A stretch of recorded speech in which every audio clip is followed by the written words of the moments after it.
Je vais vous donner un fait. Oui. La guerre est arrivée, je suis arrivé, j'ai vu le chef de l'État, je donne la date, où j'ai vu le chef de l'État.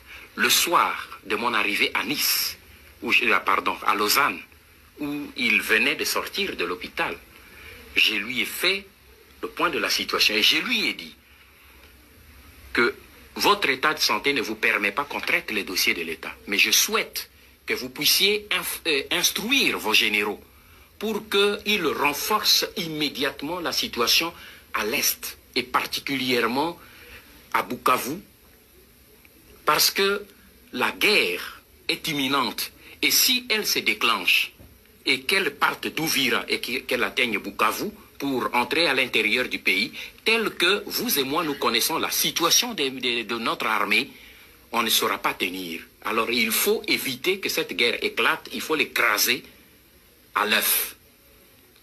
C'était le soir. Le matin, à 5 heures, je reçois le coup de fil d'un de mes collaborateurs pour me signaler que Ouvira venait de tomber. Et j'ai informé le président de la République. Il m'a dit, j'informe les généraux tout de suite pour qu'ils aillent au front pour me résoudre cette situation. Et imaginez-vous, 3 mois après, il n'y avait aucun général qui avait mis pied même à Goma. Et aujourd'hui, en tout cas, les faits me donnent raison. Devant cette guerre qui avançait, et on dit avant d'aller à la guerre, pour le plus petit des stratèges militaires et des stratèges politiques tout court, avant de vous mesurer ou d'affronter un adversaire, vous observez d'abord quels sont ses moyens. Quels sont ses moyens de frappe et quelles sont mes capacités de résistance et mes capacités de riposte. Et quand vous vous trouvez en position de force, vous pouvez engager l'épreuve. Mais si vous vous rendez compte que vous n'avez pas les moyens de résister, vous négociez. Je crois que c'est aussi simple. Et tous les stratèges politiques et militaires dans le passé l'ont fait.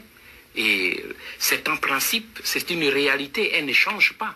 Et je m'étais rendu compte que notre armée n'existait plus. Pour la simple raison que j'ai été moi-même ministre de la Défense et responsable de sécurité. Donc je suivais de très près ce qui se passait du côté de l'armée. Et c'est ainsi que j'ai demandé au chef de l'État de nous engager immédiatement dans la voie des négociations.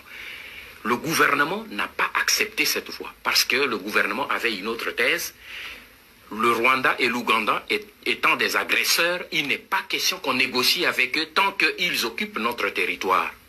Mais je n'étais pas de cet avis parce que je savais la détermination qui était derrière. Et je me suis dit, quelle que soit cette position, moi j'engage, après avoir reçu le feu vert du chef de l'État, je me suis engagé dans cette voie. Je suis allé le voir la veille du sommet de Nairobi 1.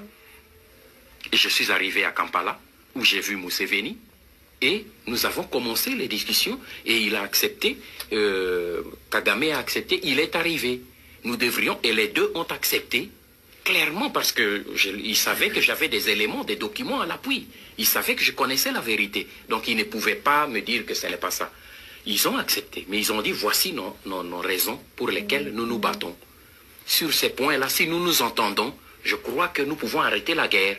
Et en examinant ces points que je publie dans le livre, j'ai vu qu'il y a beaucoup de points sur lesquels on pouvait facilement tomber d'accord.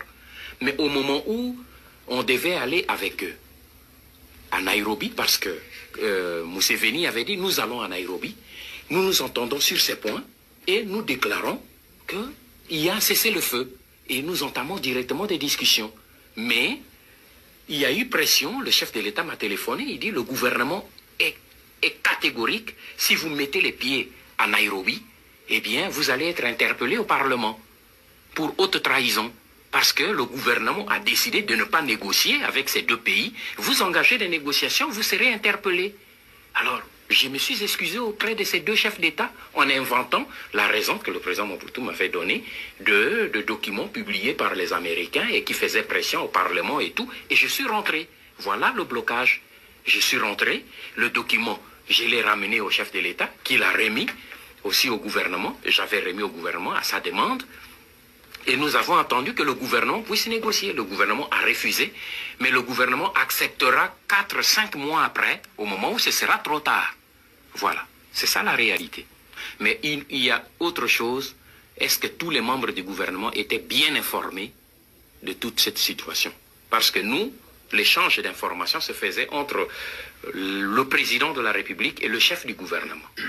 Pas le gouvernement, mais le chef du gouvernement. Est-ce que tous les membres du gouvernement étaient pleinement informés et est-ce que les membres du Parlement étaient pleinement informés de toutes les réalités qui se passaient à l'intérieur du pays telles que je vous les décris maintenant? Ça, c'est une autre paire de manches.